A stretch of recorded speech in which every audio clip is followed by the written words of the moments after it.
What's up, everybody? Welcome back to another episode of Silver Screen Scrutiny. Happy holidays. This will be my second to last video of the year. I know I have not been posting that frequently. Things have been very busy for me. I got a new job. I've been planning my immediate future, and a lot's been going on, so I just have been very busy and away from my computer. But I am here today making a video about my Letterboxd statistics, which I had mentioned in my first video. I said I would make another video about that. Today I'm going to do that. This is personally my favorite feature on the app. You only have access to it if you are a pro member of Letterboxd. A pro member subscription is $20 a year, which is awesome. That's a great price, and I plan on paying that for years to come. But as a pro member, you get to view your movie watching statistics. You can view them by year that you've been on Letterboxd. So for me, since I've only been on Letterboxd for 1 year, I can only see 1 year 2020. Or you can view them by your all-time statistics, which is every movie you've ever logged, whether it's been watched in the year you logged it, or if you've just marked it down that you have seen it. So we're going to get into it. My stats are very, very fun to look at. I look at them all the time. So this is my stats, my all-time stats. It's a life in film, and as you can see, I've logged 1,801 films, 3,159 total hours, 1,077 different directors, and movies from 51 countries. It's got this picture of The Departed here because on my profile, I have my list, the top 100 films of all time, pinned to my profile, and The Departed is the first movie on that list, so it gives a nice little banner here. These are my all-time stats. It's very, very in-depth, but I'm actually not going to be going through this today. I'm actually just going to be going through my 2020 stats, so we're going to go over here and click 2020 and let that load up. And this is my year-to-date. Keep in mind, I started using Letterboxd in 2020, so everything on this page is everything I've done in terms of my movie watching journey and things I've done in 2020. So my year-to-date so far, I have 719 different movies logged into my Letterboxd for my diary for this year. That is consistent with those of you on my Snapchat that watch the movies I post on my movie Snapchat. I have 724 reviews. I review every single movie that I watch. That goes into my diary, but the reason I have 5 more reviews than I do entries is because I reviewed the top 4 favorites on my profile, which are The Departed, The Blues Brothers, Young Frankenstein, and The Social Network. I gave those movies reviews because they're my all-time favorites, and they all have 5 stars, and I love them so much. And then I also rated Cowboy Bebop, which is an anime series that I watched this year for the first time and was just absolutely so blown away with it that I gave it a review. It was deserving of one. It's not in my diary, but it's in there because it's actually, if you go on Letterboxd and look at the highest rated everything on Letterboxd, Cowboy Bebop is the highest rated item on Letterboxd ever. So I figured I'd add to that high rating because why not? I have 9 lists. You can make lists of movies. I'll click on these for a second. So I have 9 lists that I made. My top 25 watches of 2020. So far, this is a list of the top 25 movies that I have watched this year. Must-see war movies. I really like war movies. I think movies about war are often really well done. And so I made a list of some must-see movies. Alphabet favorites. I made a list of movies, 26 exactly, 1 for each letter of the alphabet, and these are my favorite movies that start with each letter of the alphabet. I have my top 100 films of all time. I have my ranking of Christopher Nolan's feature films. I have my ranking of the DC Extended Universe. I have my ranking of the Marvel Cinematic Universe, the MCU. I have my Star Wars ranking, and I have my top 50 animated films of all time. But if we go back to my stats, we will see I have 1 like. You can like movies, you can like reviews, you can like users' comments and stuff. I don't really use that feature that much just because I feel like since this is my movie sharing app or my movie documenting app. I just want to keep it very by the books, very strict. Like this is what I'm watching, and that's it. I don't really use it for other stuff. But I have one like. It is my like of Tyler's review for Murder by Death, which is a movie I was trying to get him to watch forever, and he finally watched it and was texting me the entire time about how he was enjoying it, and I've loved his review of it, so I gave it a like. But otherwise, I don't have any likes.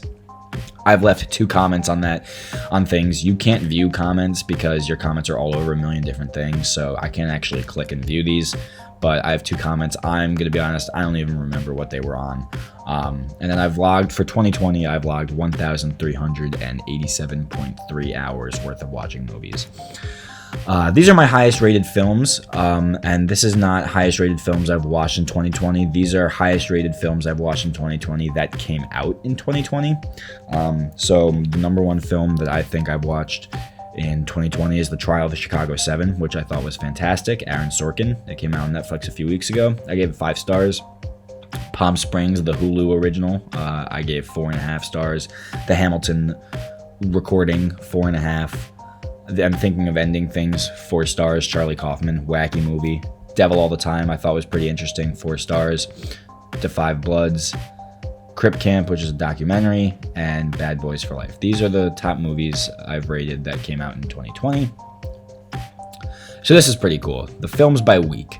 So you can go across each week of the year and see how many movies you've watched. So for example, when I first started this whole thing out in January and I was just planning on watching a bunch of movies, I watched 4 movies in the week of January 1st to 7. And if you click on them, you can see I watched Central Intelligence, which was the first movie for my first review. I watched Man from U.N.C.L.E. I watched Stuber, and I watched Once Upon a Time in Hollywood. And as you can see, I was not very invested in my movie watching thing. I only had 1 film logged for January 22nd to 28th. I only had 1 for the 26th to the 3rd. I had 2.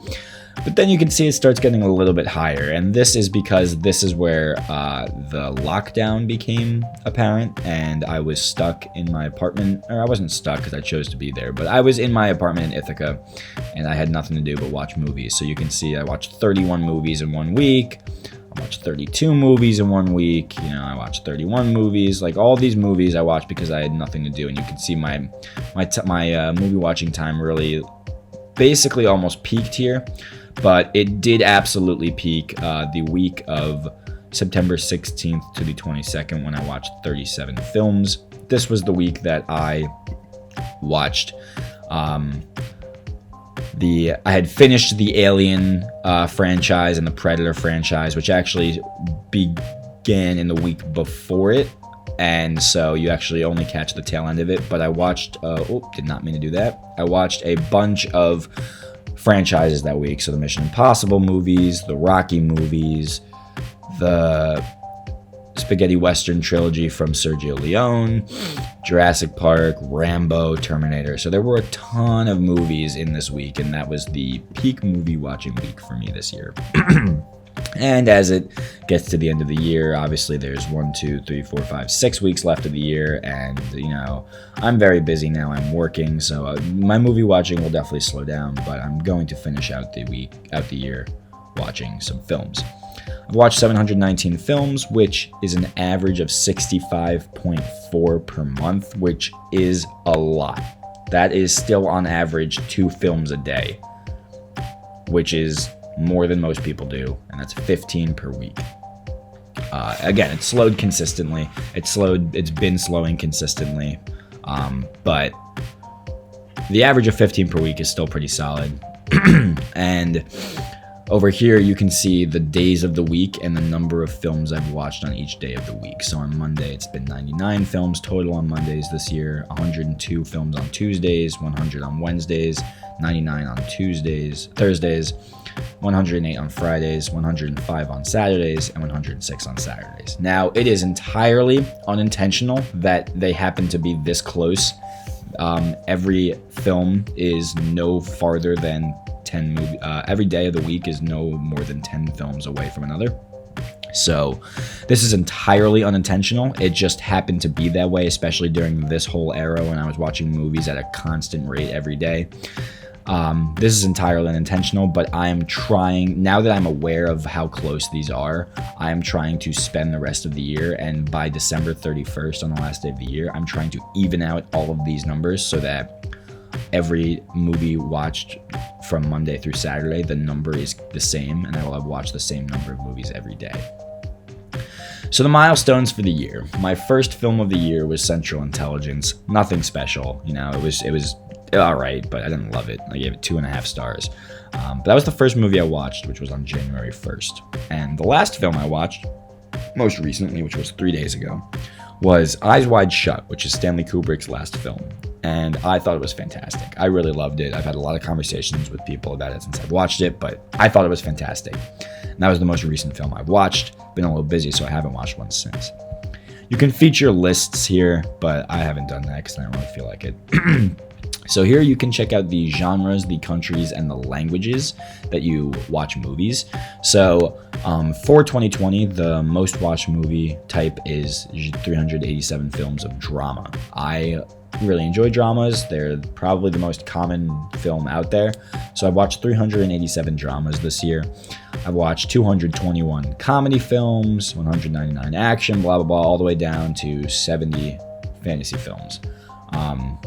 And what's cool about this is that a lot of these films are actually, like, some of these films double dip. So I could have a thriller that's also an action. So those are both part of the same 199. And usually they are. So if I clicked on these, who knows, they might be the exact same 199, but they're probably not. But like, I can have a comedy drama. And so one of those films would double dip. So I think that's pretty cool. Countries of origin, obviously, 656 films. This goes by production country, which is usually the country of origin. So 656 films I've watched this year have been produced in the United States, 121 in the UK, 43 in Canada, all the way down to 9 films produced in Hong Kong. And then this is languages spoken in the movies, most popular. So there's more than these languages that I've watched in the movies, but these are the most popular. So 697 out of the 719 films I've watched have featured English dialogue. 79 have had Spanish dialogue. 74 have had French. All the way down to 13 films have had Arabic. And that's pretty cool. So here's the breakdown of the movies I've watched. The ones in green are movies that came out in 2020. So 5.7% of the movies I've watched have been 2020 releases, which is 41 of 719. And the rest have been older, 678 movies, making up 94.3% of the movies I've watched this year. All of them are first-time watches. That's why this is all green. If this was any portion this color, that would mean that I have logged the movie in Letterboxd as having seen it before, but all the movies I watch in 2020, as everyone knows, are movies I have never seen before, so that's why it's 100% green. 719 movies I have never seen before. This is also all green because I've reviewed every movie that I've watched. If some of them weren't reviewed, this would be gray, but it's all green because I watched them all and reviewed them all. This is my rating spread for movies in 2020. So the lowest rating you can give a movie is half a star, and the highest you can give it is 5 stars, and this is everything in between. Obviously, my regular rating spread, these are much higher, and there's much larger numbers of films per rating, but this is specifically for 2020. So I've given 5 films half a star. You can click on them and see which ones. The Emoji Movie, Cats, Birdemic Shock and Terror, Birdemic 2, The Resurrection, and Hard Kill. These movies were god-awful, and I hated them. And, you know, there are bad movies out there, and those 5 are bad. You know, 13 1-star films, 24 1.5-star films, 58 2-star films, 64 2.5-star films, 170 3-star films, 167 3.5-star films, and 185 4-star films.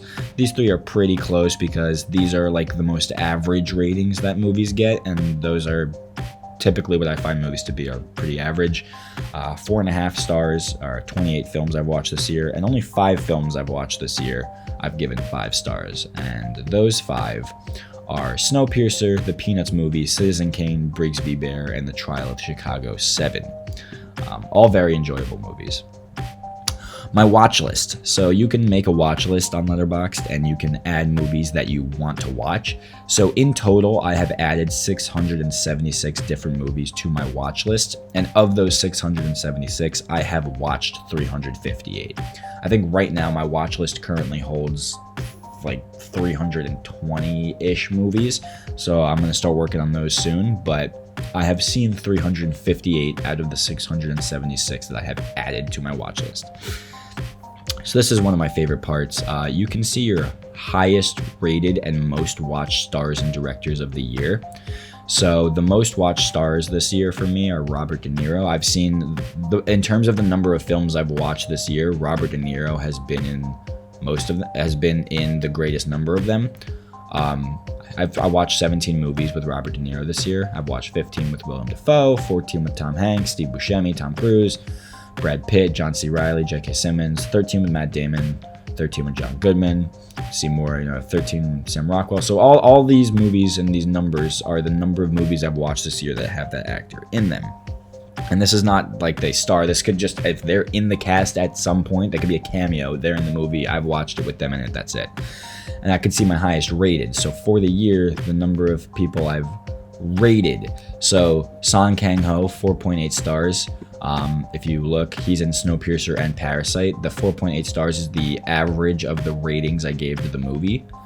So he's the highest because I've rated his movies the highest. Paul Lazar is an actor who's in Philadelphia, The Silence of the Lambs, and Snowpiercer. Again, it's the average of the rating. So Megan Rafferty is in two movies that I gave a 5-star and a 4-star to, which comes down to a 4.5. So it's just how I rate the movies that they're in. And I like it because it's usually very different than the most watched actors. So the highest rated are entirely separate groups of people, which is pretty cool. And then you can do the same thing with the directors. So I've the most watched in terms of directors are Joel Coen and Ethan Coen's down here because even though they're brothers, only one of them usually gets billed for directing the movie, but these are the same movies, they overlap. But I have watched the entirety of the Coen brothers filmography this year, so that's why the 16 films is the highest.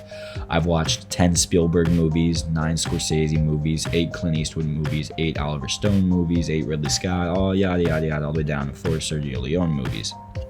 And the highest rated, Orson Welles, I gave 5 stars to Citizen Kane. Dave McCary directed Brigsby Bear, I gave that 5 stars. Steve Martino directed the Peanuts movie, gave that 5 stars. So Aaron Sorkin did Trial of Chicago 7 and Molly's Game.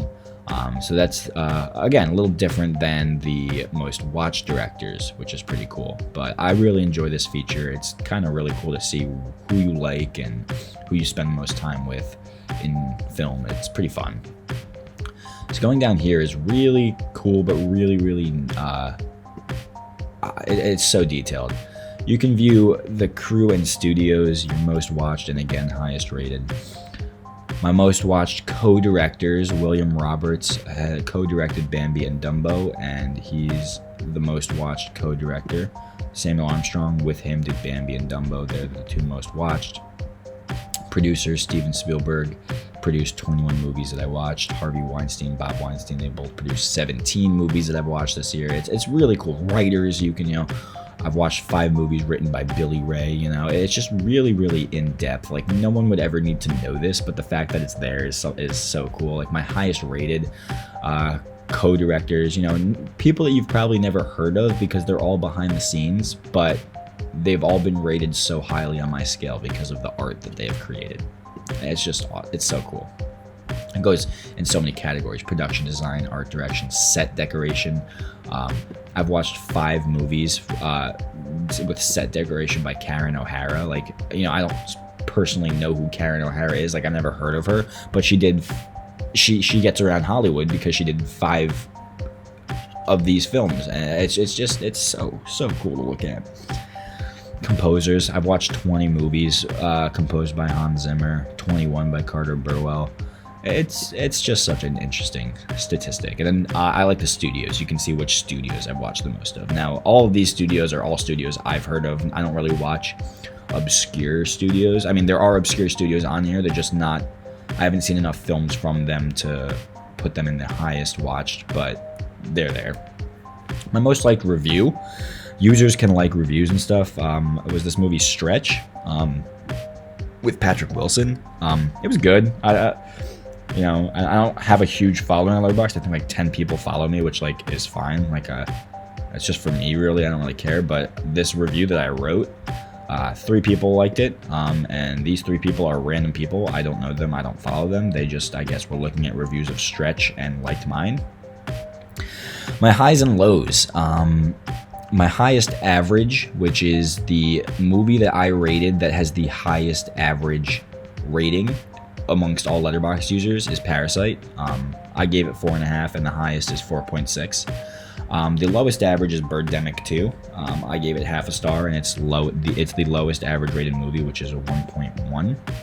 The most popular movie that I've watched this year on Letterboxd is Parasite, and the most obscure movie, which I don't know how they define obscure, but I have to assume obscure is defined as, like the least amount of people have seen it but have still given it a good rating. I'm not too sure, but One Night in Bangkok with an average rating of 2.5. This is a movie that came out this year, and it's basically like Collateral with Tom Cruise and Jamie Foxx. So this is pretty cool. The films I've watched in 2020, it's just, the poster for all of them. It doesn't go through all of them because it would be really cool if it did. I would love to scroll down and see all 719 posters, but it doesn't. You have to click here, and then it would just bring you to your diary. You don't get to like see all of them on one page, so I'd have to go through 15 pages of my diary to watch them, to check out them all. But I think this is pretty cool. You can see just like a bulk of all the posters. It's kind of cool. You can see like this was my whole animation week where I watched all these animated movies. This was my horror at the end of October. These are the last couple I've watched. It's really cool to just check out all the posters. Here's my franchise week. Here's all the Alien movies, and Predator and Rocky and all stuff. It's a really cool feature. Very colorful, very vibrant. I like looking at what I've watched in this fashion. It's a pretty interesting way to check it out.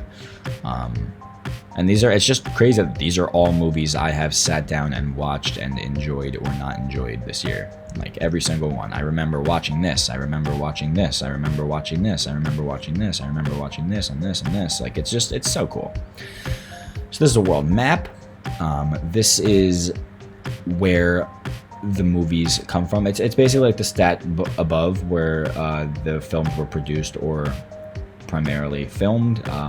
So I watched one movie that was produced in Chile, which is The Green Inferno, I hated it. But you can see like I haven't watched movies produced in these countries at all. I've watched one in Russia, I've watched 43 in Canada. And obviously 656, why it's bright green, because most of the movies I watch are Hollywood movies and blah blah blah. But yeah, this is the world map, and you can zoom in, and down here, Rwanda, Hotel Rwanda was the one movie I watched. The island, Spain and the islands out here. All these different movies produced from these places, and I've seen some of them. So it's kind of a cool feature, the world map at the bottom.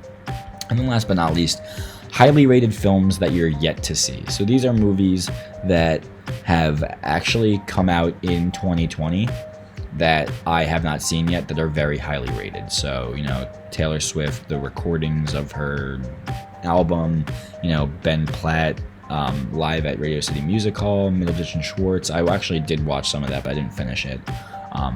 These are just movies that are super highly rated that I have not watched, and who knows, I might get to them, but more than likely I will not get to any of these or more this year.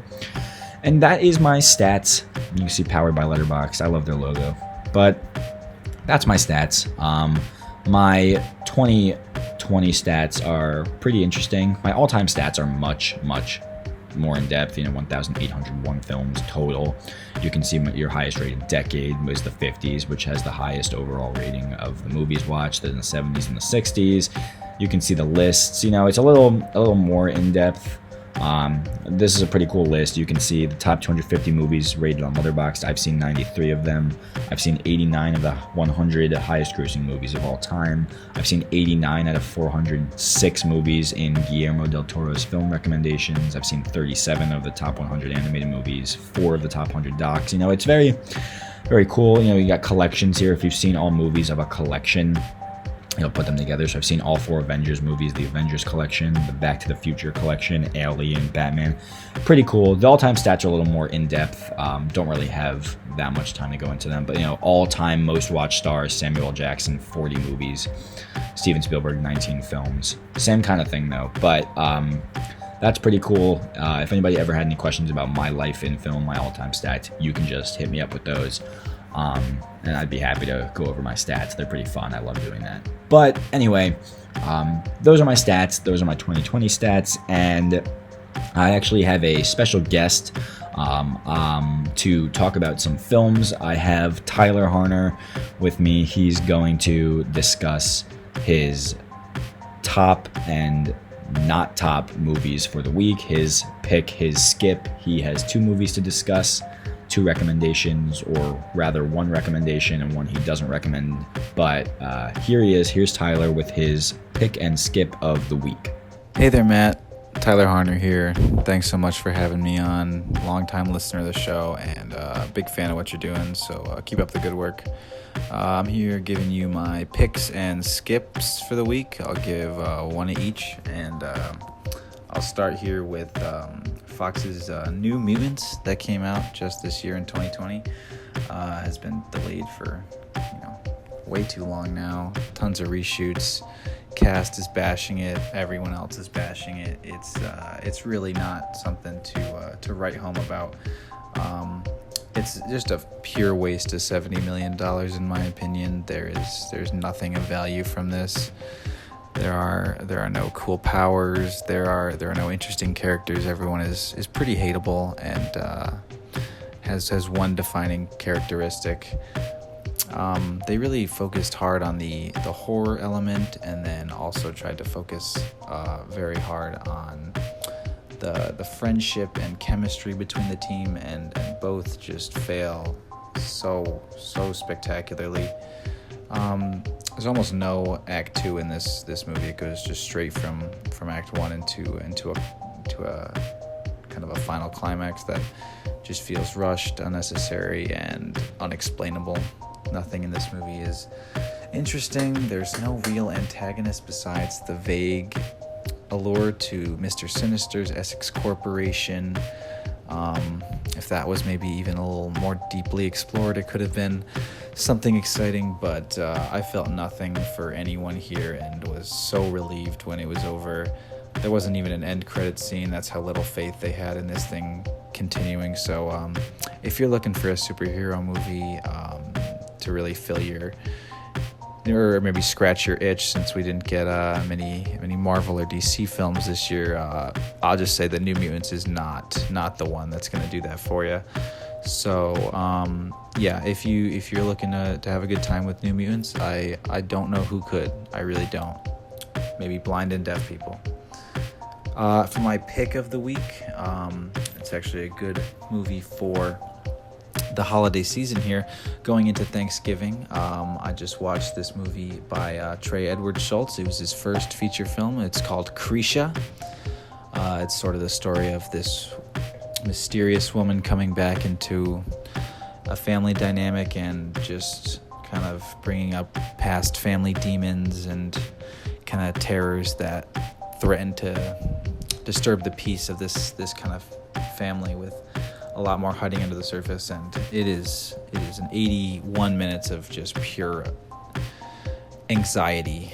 It's got a clear rhythm to it that just never slows up, and as things just build and build to this climax. And it's a very fractured and chaotic story, but Krisha Fairchild, the actress who plays the titular character Krisha, is just absolutely astounding, and Trey Edward Schultz himself portrays an important character in the movie. This is actually based on a true story, that he dealt with throughout his life with his family, and so having him sort of write, direct, produce, and edit this project must be a really intense experience for him, but it's definitely an intense experience for the audience as well, and it's extremely captivating. It's definitely anxiety-inducing, but it's immaculately shot with kind of different styles of camera work being implemented at different sections of the film to portray different emotions and styles. And I just think it's really special. It's definitely not a feel-good Thanksgiving movie if you're looking for one of those, but in my opinion, it's hell of a ride, and it's something special that I think some more people should check out. Trey Edward Schultz was also the director of movies like It Comes at Night, also the drama Waves came out in 2019, and he brings a really intense personal touch to these movies that really, I think, came from his work in Krisha, which is really something special. So that's my 2 cents there. Hope you have a great Thanksgiving, and look forward to coming back on the show. Thanks a ton, man. Okay, thank you, Tyler. I appreciate you sharing with us. You heard him, guys. You can not check out the New Mutants, or you can if you really want to subject yourself to that, or you can watch Krisha. It is entirely up to you. If you watch either of those, let me know what you think. I'll let Tyler know what you think. And that's going to just about do it for my stats video for today. This will be my second to last video of the year. I plan on doing one more video in December featuring some more special guests. Stay tuned for that. I'm sorry I have not been posting that much, but hopefully 2021 will be a little calmer and I'll be able to. But thank you for joining me to check out my movie watching statistics, and I will see you on the next episode of Silver Screen Scrutiny.